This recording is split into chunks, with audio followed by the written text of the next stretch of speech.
Hello and welcome to my channel. My name is David Novak. I would like to read a brief excerpt from this book, The Gulag Archipelago by Aleksandr Solzhenitsyn.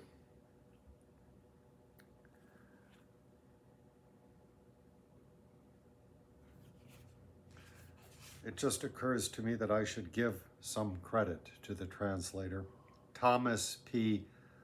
Whitney. And the translation is rather colloquial. I assume that mirrors the original, but I have no way of knowing. And this passage comes from chapter 3 of part 4. So volume 2 contains parts 3 and 4, part 3 being the much greater in length, and part 4 being just 4 chapters, so it's very close to the end.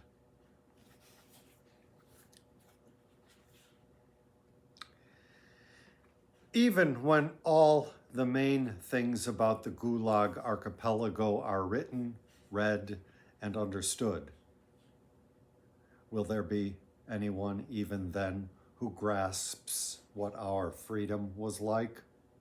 What sort of a country it was that for whole decades dragged that archipelago about inside itself? It was my fate to carry inside me a tumor the size of a large man's fist. This tumor swelled and distorted my stomach, hindered my eating and sleeping, and I was always conscious of it, though it did not constitute even 0.5% of my body, whereas within the country as a whole, the archipelago constituted 8%. But the horrifying thing was not that this tumor pressed upon and displaced adjacent organs. What was most terrifying about it was that it exuded poisons and infected the whole body. And in this same way, our whole country was infected by the poisons of the archipelago. And whether it will ever be able to get rid of them someday, only God knows. Can we, dare we, describe the full loathsomeness of the state in which we lived, not so remote from that of today? And if we do not show that loathsomeness in its entirety, then we at once have a lie. For this reason, I consider that literature did not exist in our country in the 30s, 40s, and 50s. Because without the full truth, it is not literature. And today they show this loathsomeness according to the fashion of the moment. By inference, an inserted phrase, an afterthought, or hint, and the result is, again, a lie. So, with this part 4, Solzhenitsyn begins to broach the impact of the Gulag Archipelago as he refers to the penal colonies system, the impact and effect of it on the whole country. And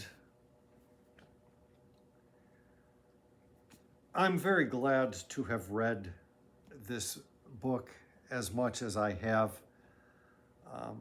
I don't believe even today that, what was his question? Will it ever be able to get rid of them someday, the poisons of the archipelago? Will the country be able to get rid of the poisons someday? And I think that's a broad question. You wonder that about Russia, but you wonder that by transference to humanity, and you wonder about some of our own poisons here in the United States. So I have finished Volume 2, or Parts 3 and 4. The very end of Part 4 is a couple of case studies. I think he may refer to them as short biographical sketches. And it's really a winning way to close up this section. It reminds me of, let's see if I can find my my log for last year.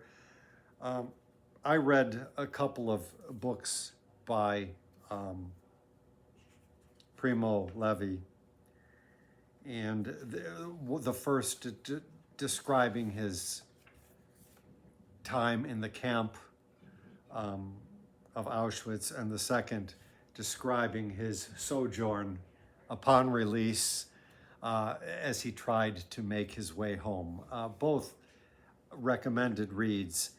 And after that, I read a book by him titled Moments of Reprieve, which also gave brief sketches of persons that he had mentioned in the course of writing those previous books, but was not able to flesh out in full because of the requirements of those books. And this portion almost has the same feel to it. And it just gave a fuller picture of a couple of other persons that Solzhenitsyn had mentioned in passing. And with that, I lay down the Gulag Archipelago and now pick up The Kingdom of Acre by Stephen Runciman, which appears to be the longest of the three of his Crusade volumes.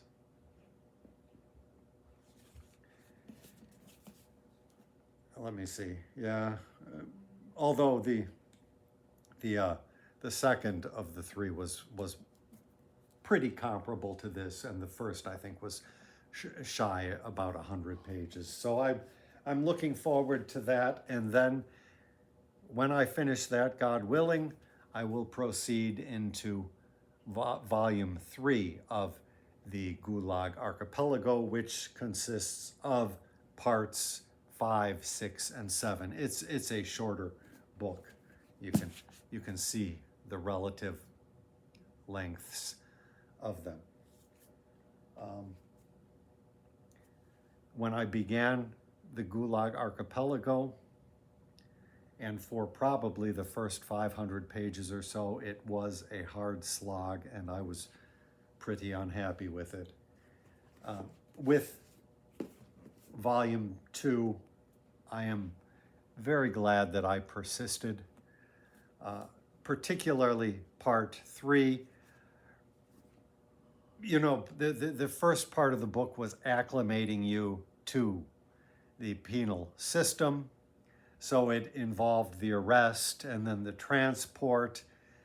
And this really gets into the nitty-gritty of what life in the Gulag Archipelago, as it were, was for those men and women so detained, what life was like in the work camps.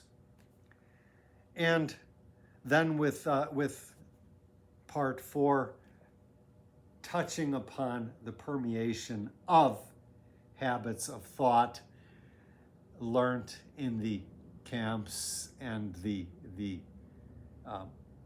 prisons into the wider society. Well, it's a thing that certainly has its parallels to American history, for sure. I will report back how my progress goes with Stephen Runciman in Book 3 of his Crusades. Thank you very much for stopping by my channel.